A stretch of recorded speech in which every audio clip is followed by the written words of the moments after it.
What happens when the person who saved your life becomes the one person who could destroy it? When Harry and Meghan escaped the suffocating grip of royal protocol and fled to America, they didn't just leave behind a crown. They left behind security, stability, and any guarantee of safety. But one man stepped forward when no one else would. Tyler Perry didn't just offer them shelter. He became their guardian angel, their protector, their chosen family. And now, in the most devastating turn of events, he's about to become their worst nightmare.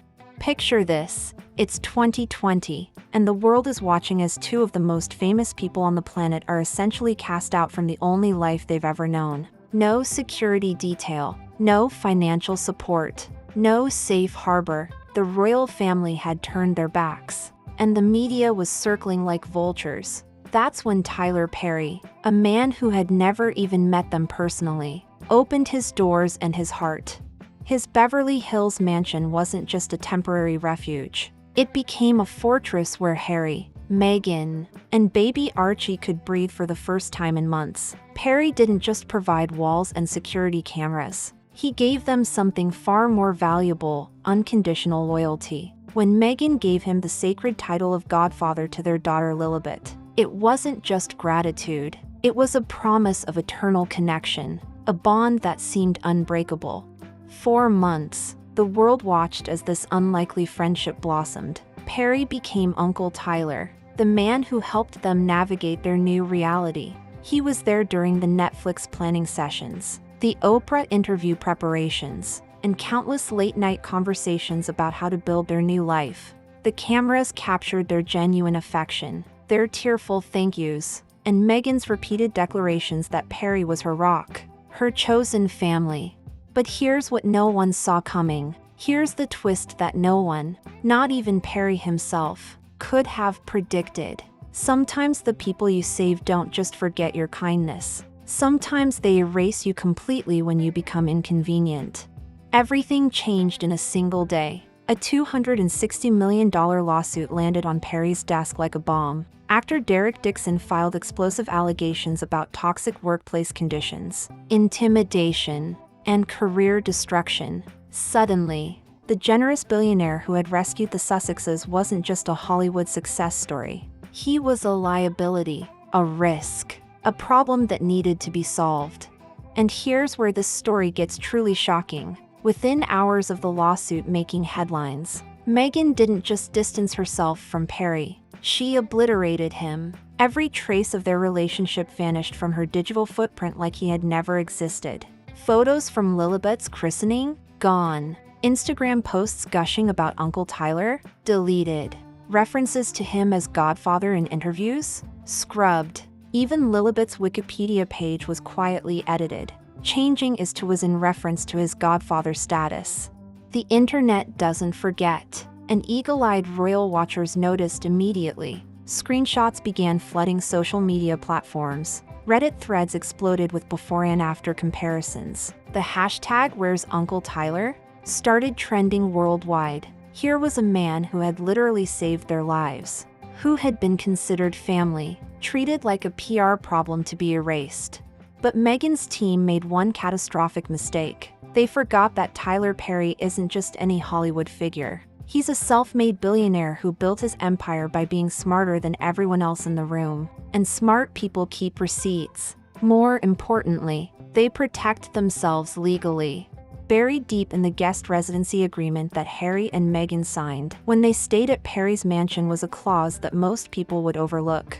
But this wasn't just any clause. It was a legal landmine that Meghan's team should have read twice, 3 times, maybe even hired additional lawyers to examine. The language was simple but devastating. In the event of public disavowal by either party, the non-breaching side may, in accordance with applicable law, disclose context necessary to protect reputation. Translation: if Meghan publicly cut ties with Perry by erasing all evidence of their relationship, he was legally authorized to tell his side of the story. And we're not talking about vague social media posts or cryptic interviews. We're talking about full disclosure, legal affidavits, media appearances, even his own documentary if he wanted to pursue it.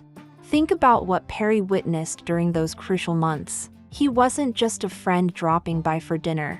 He was their host, their confidant, their strategic advisor. He heard Meghan's late-night anxiety spirals about royal aides. He listened to Harry's whispered confessions about family betrayal. He sat in on phone calls about Netflix deals and Oprah interview talking points. He helped shape their narrative, their strategy, their entire post-royal identity. And now he was being erased like an embarrassing chapter in their story. Sources close to Perry's inner circle report that he's absolutely furious. Not just because he feels used, but because of how coldly it was executed. One day he's godfather to their precious daughter. The next day he's been digitally assassinated without so much as a phone call. That's not just betrayal, that's cruelty. The entertainment industry is buzzing with anticipation. Producers are circling like sharks, sensing blood in the water. Major networks are preparing exclusive deals. Streaming platforms are clearing their schedules. Everyone wants to be the first to secure the Tyler Perry tell-all because they know it would be explosive beyond anything we've seen before.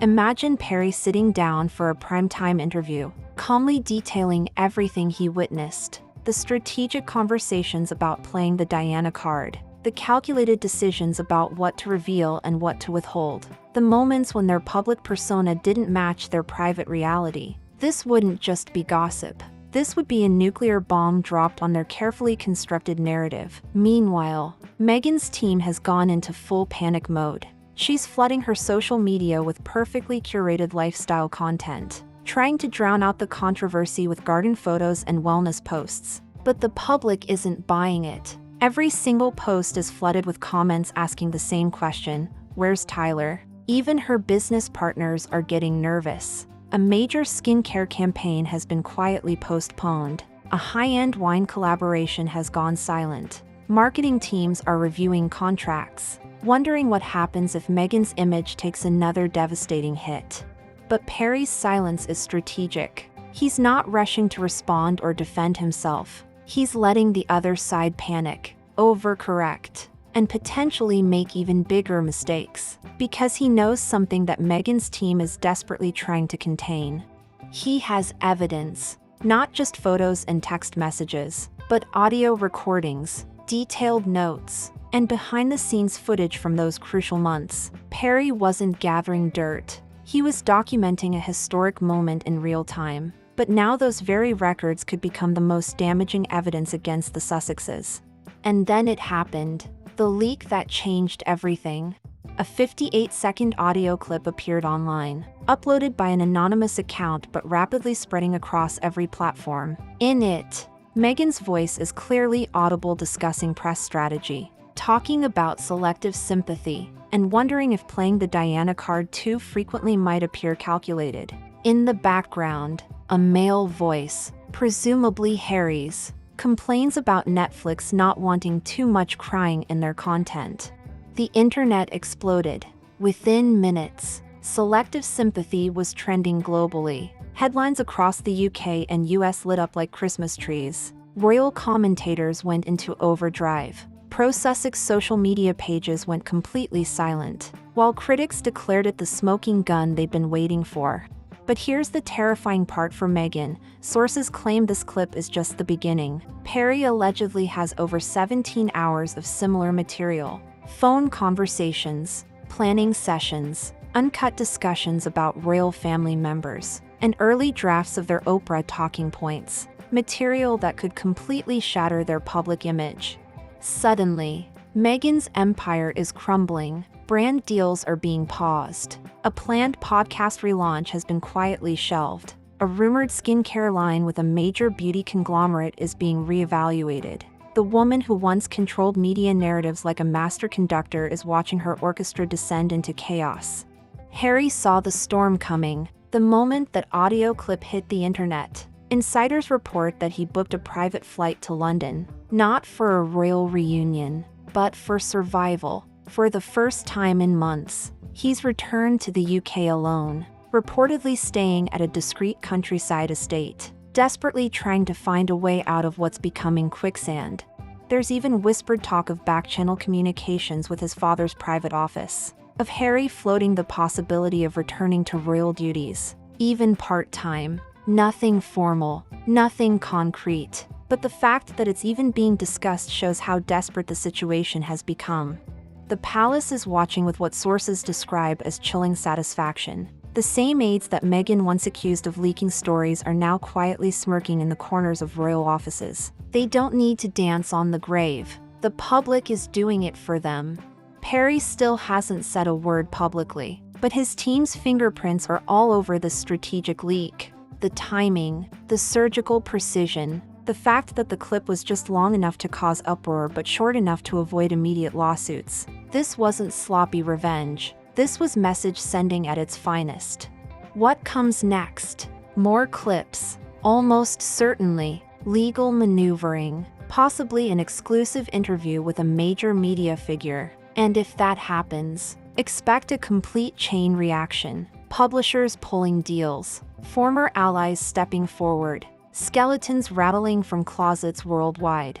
This isn't just a scandal. It's a reckoning. The Sussex fairy tale only works if their truth sounds authentic. But if Harry continues revealing evidence that suggests otherwise, that carefully constructed image collapses entirely.